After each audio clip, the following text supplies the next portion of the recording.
तो चलिए दोस्तों, अब जो है लेके आ गए आपके लिए AIUA ANSC के द्वारा वैकेंसी जो आई है उसके बारे में दिखा देते हैं आपको।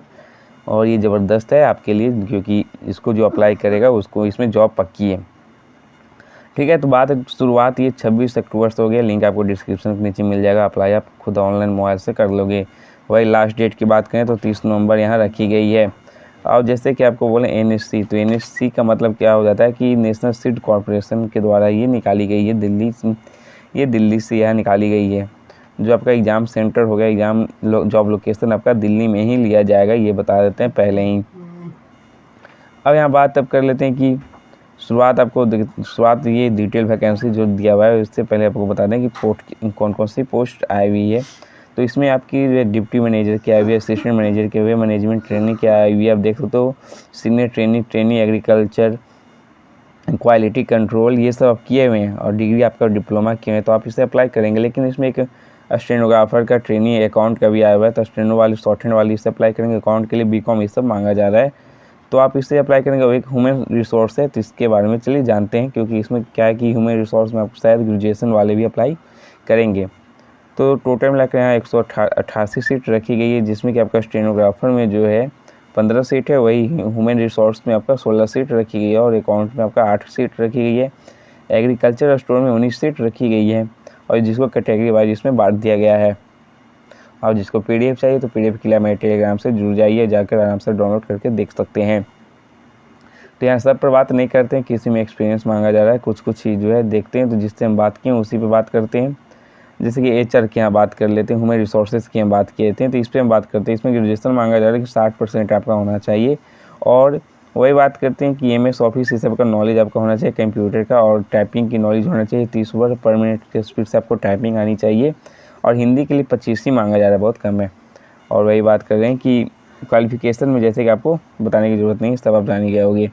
अब यहाँ बात करें पीरियड ऑफ ट्रेनिंग, यहाँ 1 साल की दिया हुआ, लेकिन ये है नहीं है, कुछ आपका जो है जॉब लग जाएगी, तो हमेशा के लिए रहेगा। अब यहाँ जैसे स्टेनोग्राफर वालों के लिए यहाँ बोला जा रहा है कि ग्रेजुएशन में 60% और शॉर्ट हैंड आपको 80 के स्पीड में आना चाहिए, कंप्यूटर का नॉलेज होना चाहिए। ठीक है, अकाउंट के लिए BCom मांगा जा रहा है, आप देख सकते हो यहाँ, तो आप इसे भी अप्लाई कर सकते हैं, ज़बरदस्त है। और जैसे कि एग्रीकल्चर स्टोर के लिए BSc एग्रीकल्चर ये सब मांगा जा रहा है। ट्रेनिंग टेक्नीशियन के लिए ITI किए हैं, तो आप इसे अप्लाई करेंगे। तो इस तरह के पूरे प्रोसेस थे। अब चलिए बात करते हैं ऑनलाइन के लिए, कोई टेंशन लेना नहीं है, ऑनलाइन का लिंक आपको मिल जाएगा, जो आप अप्लाई खुद कर लोगे। अब यहाँ सैलरी की यहाँ बात कर लेते हैं। सैलरी जो यहाँ दी हुई है कि यदि जो ट्रेनिंग के लिए अप्लाई करेंगे, HR हो गया, एक स्टेनो हो गया, ह्यूमन रिसोर्स का हो गया, मतलब अकाउंट का हो गया, तो उसके लिए 24,000 पर मंथ आपके रहने वाले हैं। ठीक है, और जिसमें कि DA से मिला कर आपको पर मंथ आपके ये रहेंगे 24, मतलब 25,000 सैलरी आपकी रहेगी। और कर लेते हैं कि आप एज की, तो जो ट्रेनिंग के लिए अप्लाई करेंगे, मतलब वही अकाउंट का, स्टेनोग्राफर का, तो सब 27 साल यहाँ लिया जा रहा है। 18 से 27 साल के बीच है, तो आप इससे अप्लाई करेंगे। और रिलैक्सेशन जो रहता है SC/ST का 5 साल का, OBC का 3 साल का, वो इसमें आपका रहने वाला है।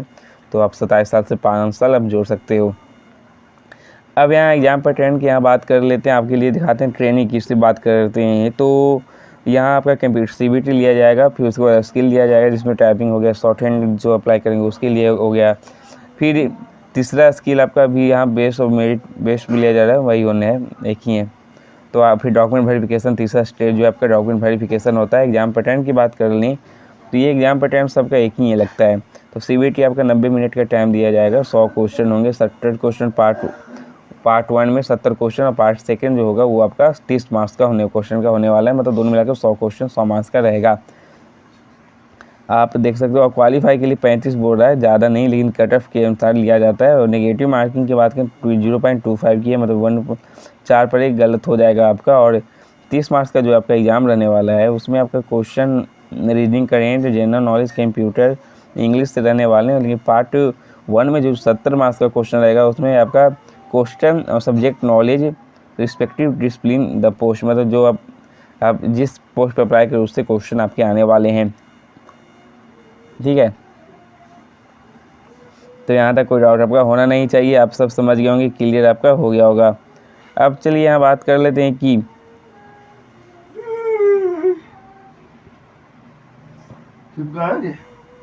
ना करा सकते हैं अब। छोड़िए ना, तो न कर।